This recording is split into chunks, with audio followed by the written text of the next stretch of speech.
இன்னைக்கு கரண்ட் அஃபேர்ஸ்லேருந்து நம்ம கொஞ்சம் கொஸ்டின் பார்க்கலாம். 2025ஆம் ஆண்டிற்கான G20 மாநாடு எந்த நாட்டில் நடைபெறுகிறது? ஸோ இதற்கான சரியான பதில் பார்த்தீங்க அப்படின்னா சவுத் ஆப்பிரிக்காவில் இருக்கக்கூடிய ஜொஹானஸ்பர்க். ஸோ இங்கே தான் நடைபெறுகிறது. ஸோ 2024ஆம் ஆண்டு வந்து பிரேசிலில் இருக்கக்கூடிய ரியோ டி ஜெனீரி. ஸோ இங்கே தான் நடந்திருக்கும். 2023 பார்த்தீங்க அப்படின்னா இந்தியாவில் டெல்லியில் நடைபெற்றிருக்கும்.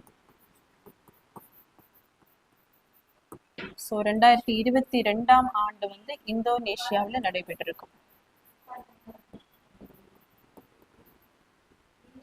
ஸோ நெக்ஸ்ட் பார்த்தீங்க அப்படின்னா உச்ச நீதிமன்றத்தின் 53வது தலைமை நீதிபதி யார்? ஸோ இதற்கான சரியான பதில் அப்படின்னா சூரியகாந்த்.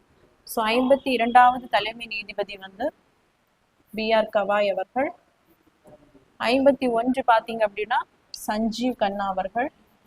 சந்திரசூட் பார்த்தீங்க அப்படின்னா 50வது உச்ச நீதிமன்ற தலைமை நீதிபதி. நெக்ஸ்ட் பார்த்தீங்க அப்படின்னா நடப்பில் இருந்த 29 தொழிலாளர் சட்டங்கள் எத்தனை சட்டங்களாக சுருக்கப்பட்டுள்ளது? ஸோ ஆப்ஷன் வந்து 4.